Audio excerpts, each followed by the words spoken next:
Shalom, shalom. Shalom toute la famille de Jésus-Christ de Nazareth. Soyez bénis dans le nom de Jésus. Je suis la servante du Seigneur, la prophétesse Dédébeya qui vient par ce direct. J'ai pas l'habitude de faire des directs, mais hier le Saint-Esprit ne fait que m'interpeller sur ce message. Il me dit, annonce ce message, donne ce message à mon peuple. Donc je suis connectée aujourd'hui. Vous allez certainement constater que vous allez vous demander, pour ceux qui me connaissent, on va dire mais elle n'a pas l'habitude de faire les lives. Avec le Saint-Esprit, c'est la spontanéité. Amen. Que Dieu vous bénisse abondamment. Donc je suis là pour donner un message aux servantes de Dieu. Je suis là pour envoyer un message. C'est la prophétesse Dédébeya. Donc je viens en tant que prophète pour annoncer un message de l'Éternel pour les servantes de Dieu. Amen. Il y a les servantes de Dieu. Ne te dis pas, ça ne me concerne pas. Attends que le Saint-Esprit se révèle à toi. Amen. Seigneur, mon âme te bénit, je te glorifie et je te donne toute la gloire. Je te dis infiniment merci. Je n'ai pas l'habitude des lives, Seigneur, mais je suis ta servante. Tu as dit depuis hier, lève-toi et annonce ce message. Hier, j'ai un peu résisté. J'ai dit non, aujourd'hui, c'est encore venu. Aujourd'hui, j'ai dit non, Seigneur, je vais laisser ce message à tes enfants. Mon âme te bénit et te glorifie. Seigneur, je remets, Seigneur, oh Dieu, mon corps, mon âme, mon esprit entre tes merveilleuses mains. Je ne suis rien, je ne suis qu'un simple instrument que tu as choisi, que tu veux utiliser encore, Père Saint, afin de toucher le cœur de ton enfant quelque part, le cœur de ta fille qui est quelque part, Éternel. Tu as ce message pour elle. Seigneur, je m'abandonne entre tes mains et que ton nom soit glorifié. Seigneur, je te confie ta fille qui va écouter ce message, afin que, Éternel Dieu des armées, que ton esprit, Seigneur, que tu as déversé en moi afin d'annoncer ce message, soit aussi sur elle et que sa vie soit transformée. Qu'elle se lève, Seigneur, pour obéir à ce message, Seigneur, et que ton nom soit glorifié. Merci, Seigneur, au nom de Jésus. Amen. Alléluia. Que le Seigneur vous bénisse abondamment. Donc, je vous ai dit, c'est comme ça, c'est imprévu. Donc, j'ai pas averti que j'allais donner ce message. Le thème de ce message est intitulé Femme, lève-toi. Femme, lève-toi. Pourquoi le Seigneur nous dit aujourd'hui de nous lever, nous les femmes? Si on dit à une femme de se lever, ça veut dire que cette femme est assise. Alléluia. Si Dieu te dit lève-toi, ça veut dire que quelque part tu es assise. Pourquoi tu es assise? Pourquoi Dieu te dit de te lever? Parce que tu as une mission à accomplir. Parce que tu dois faire l'œuvre de Dieu. Tu passes ton temps à écouter les messages des uns et des autres. On est en plein 21e siècle. Alléluia. Et les événements qui sont en train de se produire dans le monde entier, le Seigneur est en train de t'interpeller aussi, toi, femme. Ne te dis pas c'est le message des autres, c'est ton message aussi. L'heure aujourd'hui a sonné pour que toi aussi tu te lèves. Pour que toi aussi tu te lèves. Pourquoi? Pour annoncer la bonne nouvelle. Pour prêcher la parole du Seigneur. Pour annoncer l'évangile. Les statistiques ont prouvé dans le monde entier qu'il y a plus de femmes que d'hommes. Regarde dans ton église. Il y a combien de femmes, il y a combien d'hommes? Pourquoi tu continues à rester assise? Pourquoi tu continues à te dire que c'est le travail des autres? Je ne rentre pas dans la polémique de la femme prêche, la femme ne prêche pas. Je suis venu te parler de la part du Seigneur. Si Dieu te donne ce message, ça va rentrer dans tes oreilles. C'est que c'est pour toi. Dieu te dit, lève-toi et va faire l'œuvre du Seigneur. Prêche la parole de Dieu. Prêche la parole du Seigneur. Pourquoi aujourd'hui, tu entends beaucoup de messages qui te disent, non, la femme ne doit pas prêcher. Je vais prendre, vous savez, le Seigneur soutient toutes choses par sa parole. Toutes choses par sa parole. Dieu ne fait pas le contraire de sa parole. Je ne rentre pas dans les polémiques. Je suis venu te dire de te lever et d'aller faire l'œuvre du Seigneur selon l'ordre que le Seigneur m'a donné pour toi. Amen. La parole de Dieu nous donne beaucoup d'exemples là-dessus. En ce qui concerne la femme, on est aujourd'hui déséquilibré. Pourquoi le monde va mal? Pourquoi il y a les maladies? Pourquoi il y a les guerres? Parce que tu n'es pas à ta place. Pourquoi il y a toutes ces catastrophes dans le monde? Parce que beaucoup de femmes ne sont pas à leur place. Tu écoutes les messages du genre, tu dois te taire, tu dois la fermer. À quelle heure Dieu t'a dit de fermer ta bouche? À quoi te sert ta bouche? C'est pour prêcher la parole. C'est pour annoncer le message du Christ. On te dit que Jésus est à la porte, il arrive. Et tu continues à attendre. Tu dis, mon heure n'a pas sonné. Donc tu sais que tu as une heure. Tu dis, mon heure n'a pas sonné. Tu as dit, non, Dieu m'a appelé peut-être à cuisiner. Dieu m'a appelé simplement à m'occuper des enfants. Dieu m'a appelé simplement à aller parler à mon lieu de travail. Je suis responsable dans mon église. Je suis responsable des femmes dans mon église. Je fais ceci, je m'occupe des enfants. Je fais ceci, je fais cela. Oui, c'est bien. Mais as-tu déjà demandé au Seigneur, qu'est-ce que tu dois réellement faire? Tu as une mission. Le message-ci concerne les femmes appelées, les femmes ministres du Christ, les femmes qui ont été mandatées, les femmes qui ont été choisies de l'Éternel pour annoncer le message du Seigneur. Tu es peut-être pasteur, tu es peut-être prophétesse, tu es peut-être apôtre, tu es peut-être évangéliste, je ne sais pas. Mais toi, tu es là, tu te concentres sur d'autres choses et tu te dis, tu es à ta place. Et à cause de toi, il y a le retard sur toute la planète. À cause de toi, les choses sont en train d'aller à l'envers. On n'avance pas. Je dis femme, le Seigneur envoie ce message aujourd'hui pour toi, pour te dire, lève-toi. Lève-toi. Il y a combien d'hommes sur la terre? Il y a combien de femmes sur la terre? J'arrive. Alléluia. J'ai essayé de prendre 3 exemples. Le premier exemple que le Seigneur m'a mis à cœur, c'est l'exemple qu'on retrouve dans le livre de Nombre, chapitre 22, verset 33. Nombre, chapitre 22, verset 33. Il s'agit de l'histoire de Balaam et Balak. Tu es une femme choisie de l'Éternel. Tu es une princesse du Dieu vivant. Ce que tu ne sais pas, c'est que tu as de la valeur aux yeux du Seigneur. Tu as une énorme valeur, mais tu as pris ta valeur et tu as jeté dans la poubelle. Et tu passes ton temps à regarder les autres, à observer les autres, à écouter les autres, alors que toi, Dieu t'a donné un message à toi que tu dois prêcher au monde entier. Alléluia, tu dois te lever. Ce qui est en train de te perturber, c'est parce que tu te dis, il y a ce qu'on appelle être ministre. Je vais prendre juste un exemple. Il y a le ministre, par exemple, disons le ministre de la Défense. Être ministre de la Défense n'a rien à voir avec travailler dans le ministère de la Défense. C'est différent. Tu peux être domestique, tu peux être secrétaire dans le ministère de la Défense. Mais il y a un seul ministre de la Défense. Et toi, tu es en train de tout mélanger. Dieu t'a nommé toi comme ministre de l'évangile du Christ, pour que tu te lèves pour annoncer ce message. La parole de Dieu nous dit dans le livre de Nombre, chapitre 22, verset 23, là il s'agit de l'ânesse, un animal qui a parlé. Qui a parlé? Pourquoi l'ânesse a parlé? On va lire le verset 33. La parole de Dieu déclare dans Nombre chapitre 22 au verset 33. Je n'ai pris que cela. Vous connaissez certainement déjà cette histoire. Femme, écoute bien ce message, car il est à toi. L'ânesse m'a vu. Ça c'est l'ange. L'ange maintenant qui a ouvert les yeux de Balaam. Balaam qui partait maudit le peuple d'Israël. Et l'ânesse a essayé de bloquer Balaam. L'ânesse avait vu l'ange. L'ânesse a essayé de protéger. Elle n'a pas essayé, elle a protégé son maître. Parce que l'ânesse voyait l'ange de l'Éternel. Le verset 33 nous dit, l'ânesse m'a vu. Ça c'est l'ange qui parle. Et elle s'est détournée devant moi déjà 3 fois. Si elle ne se fût pas détournée de moi, je t'aurais même tué et je lui aurais laissé la vie. Ça, c'est l'ange qui est en train de parler à Balaam. L'ânesse a parlé. Si vous lisez les versets plus haut, l'ânesse a parlé à Balaam en disant, pourquoi me frappes-tu? N'ai-je pas toujours été loyal envers toi? L'animal a parlé et l'animal a sauvé son maître au point où l'ange de l'Éternel dit à Balaam, si ça n'avait pas n'eût été l'ânesse, je t'aurais tué. L'ânesse 1 a parlé, l'ânesse 2, l'ânesse a sauvé son maître. Toi, tu es une femme. Si Dieu utilise un animal pour parler et pour sauver quelqu'un, imagine-toi la femme. Tu es une femme. Dieu t'appelle toi pour annoncer la bonne nouvelle. Dieu t'appelle toi pour prêcher l'évangile. Et depuis toutes ces années, tu es assise. Parce qu'on t'a dit que la femme ne prêche pas. Dieu utilise un animal, toi femme, il ne va pas t'utiliser. Il utilise un animal. Dieu t'appelle aujourd'hui que tu te lèves. Lève-toi. Il y a des âmes qui sont en train de mourir.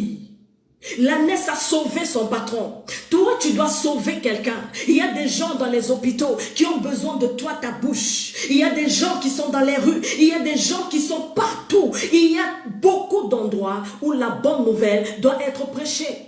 Et le peuple de Dieu t'attend. Il y a des personnes qui n'attendent que toi.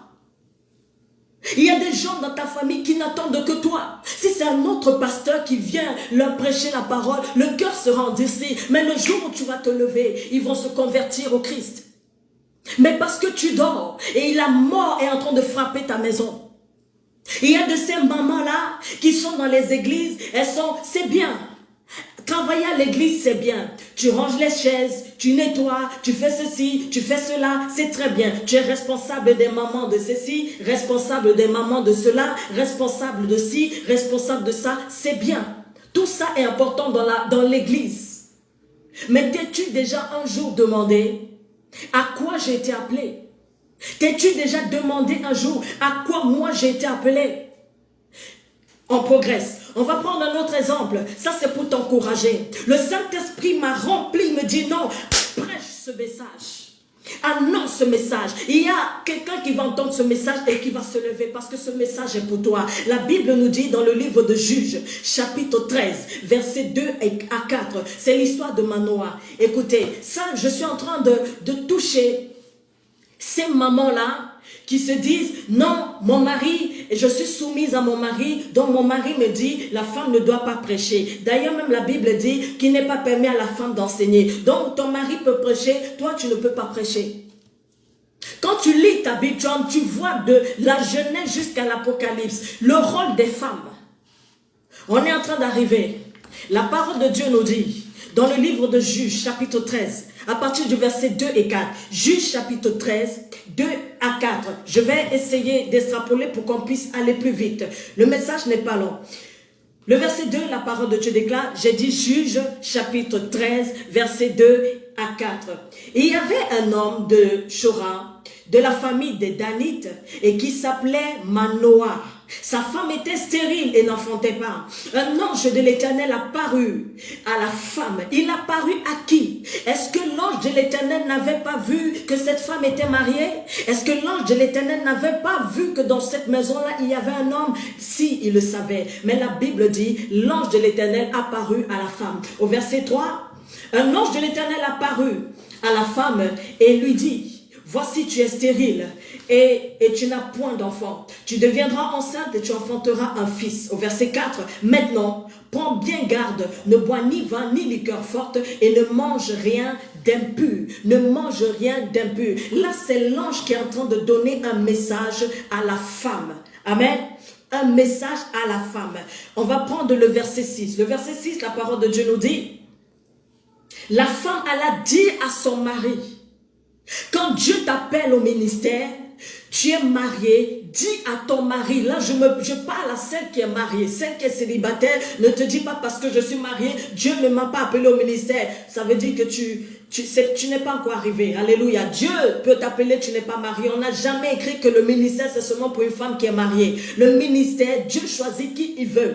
Je lis le verset 6, la femme alla dire à son mari, un homme de Dieu est venu vers moi et avait l'aspect d'un ange de Dieu, un aspect redoutable, je ne lui ai pas parlé, je ne lui ai pas demandé d'où il était et il ne m'a pas fait connaître son nom. Donc la dame est allée voir son mari pour dire ce qui s'est passé, ce qu'elle avait vu. Elle l'a entendu, elle a vu quelqu'un qui était spécial. Elle dit qu'il avait l'aspect d'un ange. Ça veut dire que c'était clair pour elle. Elle est allée voir son mari. Au verset 8, la parole de Dieu nous dit, Manoah fit cette prière. Manoah fit cette prière à l'Éternel. Ah Seigneur, que l'homme de Dieu que tu as envoyé vienne encore vers moi et qu'il nous enseigne ce que nous devons faire pour l'enfant qui naîtra.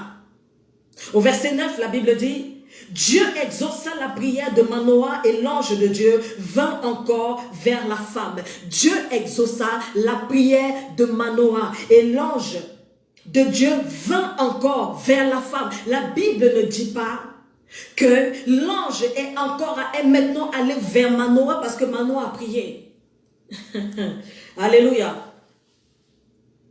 Manoah, sa femme, lui a dit que Dieu lui a révélé quelque chose. Il n'a pas dit non. Dieu ne parle plus aujourd'hui. Ou bien non, parce que je suis l'homme, c'est à moi que Dieu va parler. Il a dit, ok, il a pris note, il est allé s'isoler et il a prié. Il a prié l'Éternel, il a dit, Seigneur, que ton ange vienne aussi nous parler. Il a dit, nous, lisez la Bible, il a dit, nous parler. Mais l'ange de l'Éternel est revenu vers la femme. L'ange de Dieu est revenu, il est allé vers la femme. La Bible dit, elle était assise dans un champ et Manoah, son mari, n'était pas avec elle. Manoah va prier, mais l'ange revient vers la femme. Et pourtant, l'ange sait où le mari se trouve. Le verset 10 nous dit, elle courut promptement, donner cette nouvelle à son mari et lui dit, voici l'homme qui était venu l'autre jour vers moi m'est apparu. Manoah se leva, suivit sa femme, alla vers l'homme et lui dit, est-ce toi qui as parlé à cette femme? Il répondit, c'est moi. Manoah dit, maintenant, si ta parole s'accomplit, que faudra-t-il observer à l'égard de l'enfant et qu'aura-t-il à faire? Dieu s'est révélé à une femme. Dieu lui annonce un message. Elle est allée voir son mari. Femme, comme toi, Dieu te parle. Dieu te dit, lève-toi, va faire l'œuvre. Peut-être tu es appelé à être pasteur. Peut-être tu es évangéliste. Peut-être tu es prophète, prophétesse. Peut-être que tu es apôtre. Peut-être que tu es docteur. Mais Dieu t'a appelé. Tu as ton mari à la maison. Tu penses que Dieu doit d'abord parler à ton mari avant de venir chez toi. Dieu te parle à toi. Fais comme cette femme. Elle en a parlé à son mari. Et Dieu qui est bon, qui ne fait pas les choses à l'envers dans le désordre, est allé confirmer ce qu'il avait dit à la femme, aussi à l'homme. L'homme a vu l'ange. Et ce qui est impressionnant, c'est que l'ange vient. La Bible dit, Dieu a exaucé l'homme. Donc papa, toi là, Dieu parle à ta femme. Dieu dit à ta femme de se lever pour faire son œuvre. Et toi, tu lui dis, non, tais-toi. Tu auras des comptes à rendre au Seigneur à cause de ça. Parce que si à cause de cette désobéissance, elle va en enfer, Dieu va lui redemander, Dieu va te demander à toi son sang. Oui, il y a des ministères étouffés ici à cause des papas, des maris. Vous ne faites pas comme Manoah. Manoah, sa femme est venue lui dire que Dieu lui a parlé. Elle est allée voir son mari. Et le mari, qu'est-ce qu'il a fait? Il n'a pas dit non, c'est impossible. Une grande nouvelle comme ça ne peut pas passer par toi. Dieu m'a vu, je suis le mari, je suis ton chef. Non, Manoah, dans la sagesse, il a prié tout simplement. Et Dieu a confirmé cela à Manoah. Alléluia. Et ils ont eu Samson. Ils ont eu Samson après. Il y a un autre exemple, la Bible nous parle, toutes les femmes connaissent cette histoire. Quand tu lis la Bible, toi ma soeur, toi maman, toi ma fille, tu penses que ce message concerne seulement les autres, c'est pour toi. Déborah, la Bible dit dans le livre de Juges, chapitre 4, verset 4, Déborah, on parle de l'histoire de Déborah. La Bible dit, dans ce temps-là, Déborah, prophétesse, femme de Lapidote, était juge en Israël. On n'a pas dit, ce n'est pas moi qui écris la Bible. La Bible n'a pas dit, dans ce temps-là, Déborah, femme de Lapidote et prophète. Non, on a commencé par Déborah, prophétesse, femme de Lapidote. On ne renverse pas les choses. On ne met pas son mari avant Dieu. Mais c'est Dieu avant le mari. C'est Dieu avant le mari. Dieu t'a parlé. Il te dit, va faire mon œuvre. Et tu t'en vas consulter la chair. Va parler à ton mari et dis à ton mari, voilà ce que le Seigneur m'a dit. Et ouvrez le livre de Juges chapitre 13 et amène ton mari à chercher la face de Dieu. Dieu qui t'a réellement appelé, il va toucher le cœur de ton mari. Il va toucher le cœur de ton mari pour que ton mari soit d'accord avec cela. S'il ne te dit pas ok, continue à prier. Priez ensemble. Priez ensemble, cherchez la face du Seigneur. Dieu parle. Tu es une femme. Tu n'es pas l'ânesse. Si Dieu a utilisé l'ânesse, Dieu veut t'utiliser toi. Et depuis longtemps, tu es assise. Depuis longtemps, tu dors. Au premier banc, tu dors. La parole de Dieu nous parle des femmes qui ont réalisé, qui ont constaté la résurrection du Christ. Vous pensez que ça aussi, c'est le hasard? Ça, c'est le hasard. Jésus est ressuscité. Et puis ce n'était pas les pierres. Est-ce que l'Éternel, je n'ai pas fini avec Déborah. La parole de Dieu nous dit, quand on avait parlé de Déborah, est-ce que l'Éternel n'avait pas vu qu'en Israël, on n'a pas dit que Déborah était prophète dans l'une des tribus d'Israël. Elle était prophète dans tout Israël. Tout Israël, elle était prophète. Est-ce que Dieu n'avait pas vu les hommes? Dieu n'avait-il pas vu les papas, les tontons là? Dieu ne les avait-il pas vus pour établir femmes prophètes? Ici, il les avait vus. Il les avait même bien vus. Mais il a dit, j'ai choisi une femme. Et c'est écrit dans ta Bible. Il y a eu plusieurs prophétesses dans la Bible, c'est pas seulement Déborah. Et quand on lit le livre de Luc, Luc chapitre 22, Luc chapitre 22, versets 9 à 12. Luc chapitre 22, Luc chapitre 24, pardon, Luc 24, versets 9 à 12. Le verset 9 à 12, la parole de Dieu nous dit, à leur retour du sépulcre, on parle des femmes qui étaient arrivées au tombeau, elles ont constaté que le tombeau était vide. Elles sont entrées, elles ont vu que Jésus n'était plus là-bas. À leur retour du sépulcre, elles annoncèrent toutes ces choses aux 11. Ce sont les femmes qui sont allées annoncer aux 11, les 11 apôtres, vu que Judas n'était plus. Et à tous les autres, au verset 10, celles qui dirent ces choses aux apôtres étaient Marie de Magdala, Jeanne, Marie, mère de Jacques, et les autres qui étaient avec elle. Au verset 11, ils tinrent ces discours. Ils tinrent ces discours pour des rêveries. Et ils ne crurent pas ces femmes. Donc les femmes sont venues dire aux apôtres, Jésus est ressuscité. On a dit, elles étaient en train de rêver. Comme toi, ton mari pense que tu rêves quand tu lui dis que Dieu t'a appelé. D'ailleurs, quand Dieu te parle, tu ne sais même pas que Dieu t'a parlé. Dieu est en train de t'appeler par ce message. Le Seigneur me dit de te dire, femme, lève-toi et va prêcher la parole. Femme, lève-toi. Toi qui as reçu le mandat du Christ, toi qui as reçu l'appel de Dieu, tu as été choisi pour prêcher la parole. Tu es peut-être prophète, tu es peut-être pasteur. Lève-toi.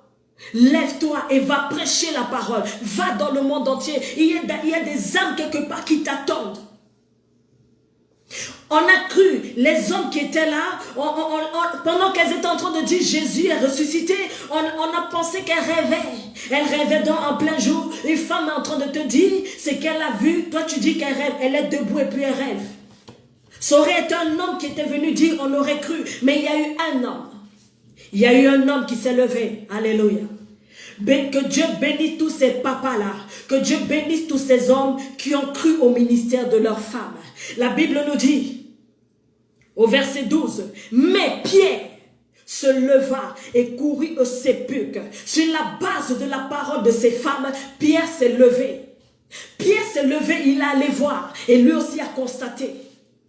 Comme il y a des hommes, quand madame vient dire que Dieu m'a appelé au ministère, il croit.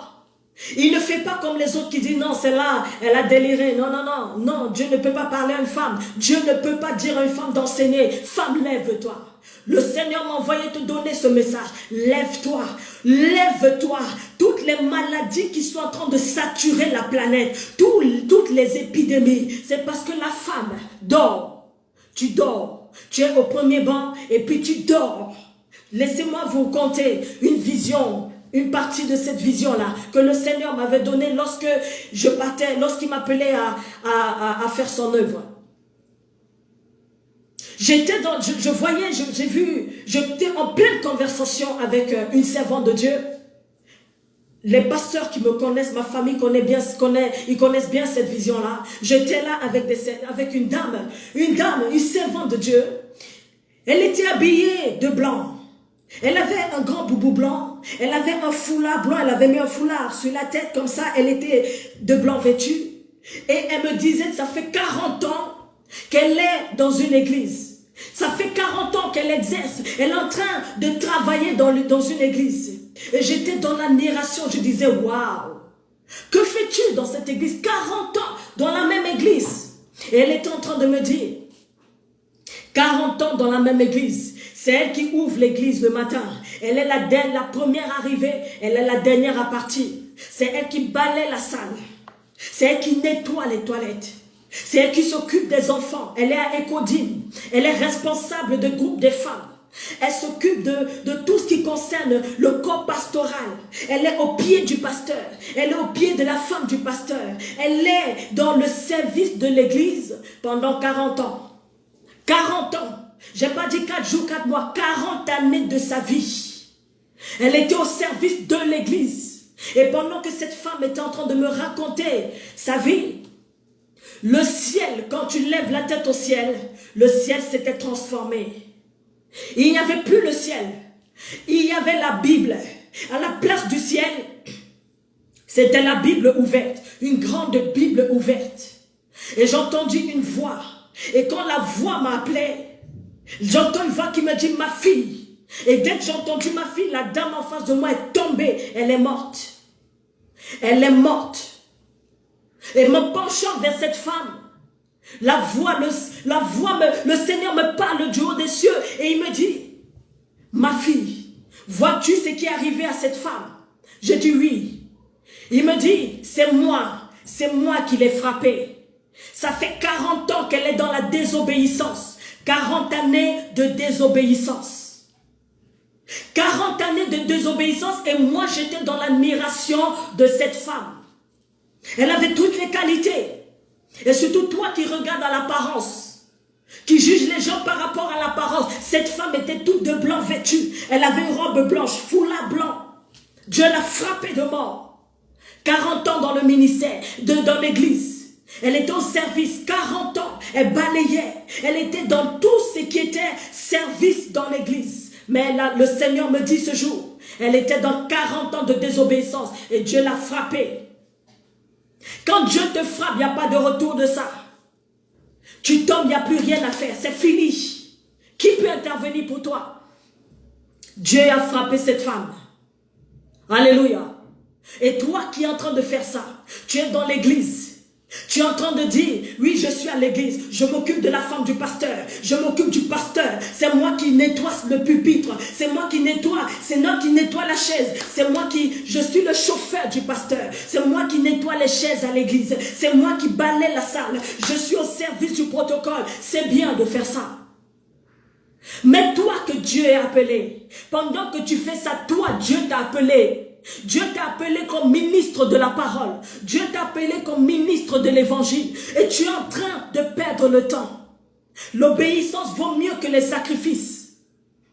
L'obéissance vaut mieux que les sacrifices. Tu dois te lever et être à ton poste. Les femmes ne sont pas à leur poste. Voilà pourquoi il y a tous ces fléaux-là, les maladies qui sont en train de fatiguer le monde. Tu n'es pas à ta place. Tu n'es pas à ton poste. Et le Seigneur te dit, lève-toi, femme, lève-toi.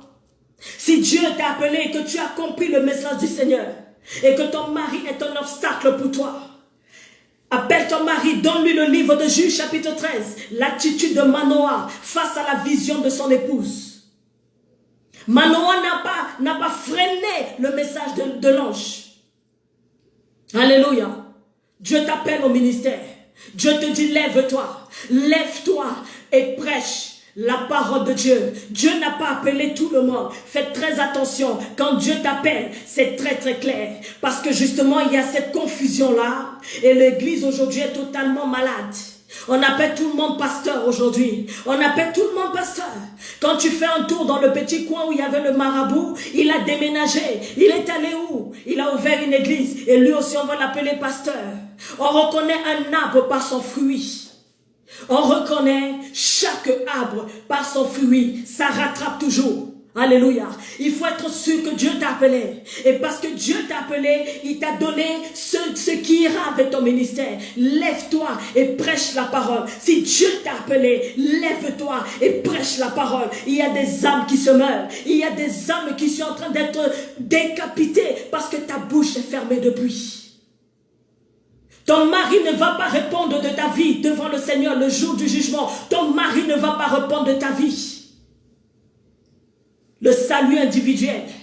Ton mari n'est pas mort sur la croix pour toi. C'est Jésus qui est mort sur la croix pour toi. C'est Jésus qui a donné sa vie pour toi. Dieu t'a appelé au ministère. Le Seigneur m'a dit, annonce ce message. Qu'elle se lève. Ce message concerne une femme. Lève-toi et prêche la parole. Annonce l'évangile. Prêche la parole. Dieu t'attend à ce niveau. Dieu ne t'attend pas dans le ménage à l'église. Fais le ménage, mais d'abord, l'œuvre du Seigneur. Le ministère avant tout. Tu peux rajouter les autres choses. Lève-toi et prêche la parole. C'est ce que le Seigneur m'a donné comme message pour ses filles. Lève-toi. Et toi qui es célibataire, ne te dis pas, non, j'attends d'être marié, non. Si Dieu t'a dit de prêcher, peut-être tu es évangéliste. Lève-toi, commence à évangéliser. Commence à évangéliser. Peut-être tu es pasteur. Commence à faire l'œuvre de Dieu. Le Seigneur appelle ses filles. Le Seigneur appelle ses enfants qui depuis longtemps sont assises. Tu vas de message en message sur les réseaux sociaux. Sur YouTube, c'est toi. Sur Facebook, c'est toi.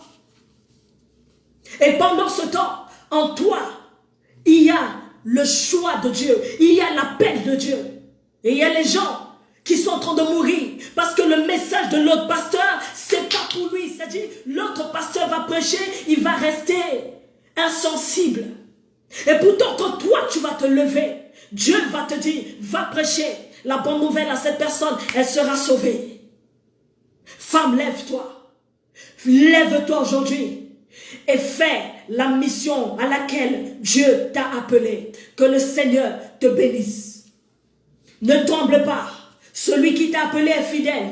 Et il ne manquera pas de te fortifier. Il y aura des combats, il y aura des persécutions, il y aura des moqueries. Jésus est mort. On l'a lapidé, on l'a tué, on l'a crucifié, on l'a giflé, on l'a humilié. Mais il est assis aujourd'hui sur un trône qui ne s'égale pas. Jésus est assis sur le trône qui n'est pas comparable. Alléluia. Dieu t'appelle. Pour toi, c'est pour toi. Les malades sont là, ils ont besoin de toi. Les prisonniers ont besoin de toi. Prêche la parole. Que Dieu vous bénisse abondamment. C'était la prophétesse Dédébéa pour annoncer le message du Christ parce que Jésus-Christ se tient à la porte. Quand tu dis dans ta maison que quelqu'un est derrière ta porte, il n'est plus loin. Celui qui est derrière ta porte est déjà là. Jésus-Christ, un pied et il est déjà là. Alors Dieu attend. Ne dors plus. Lève-toi. Dieu t'attend, mais il ne va pas t'attendre éternellement. Par ce message, lève-toi et prêche la parole. Le temps n'est plus aux polémiques. Lève-toi et prêche la parole. Prêche la parole et que Dieu te bénisse. Que Dieu vous bénisse abondamment. Que Dieu vous bénisse abondamment. Merci beaucoup. Shalom, shalom, shalom à toute la famille. Que Dieu vous bénisse abondamment. J'en ai terminé, je vais m'arrêter là. C'était presque un flash. Que le Seigneur vous fortifie et que tout projet de l'ennemi, quiconque voudra se lever dans ta vie pour t'empêcher de servir l'Éternel, qui rencontre Jésus sur son chemin comme Saul de Tarse avait rencontré Jésus. Saul de Tarse a rencontré pour lui. Et aujourd'hui, il a beaucoup écrit plus que les autres qui n'avaient pas eu cette rencontre-là. Alléluia.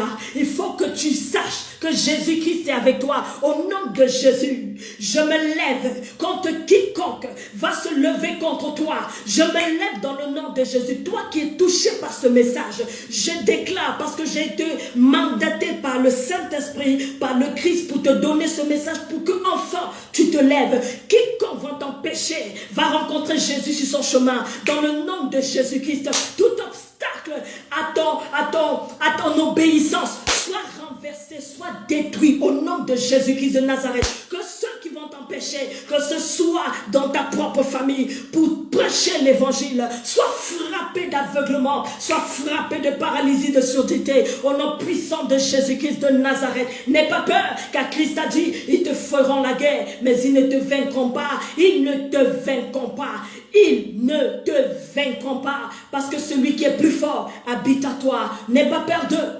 Jésus est avec toi. Lève-toi et prêche la parole. Que Dieu vous bénisse abondamment. Merci beaucoup. Soyez bénis. Merci.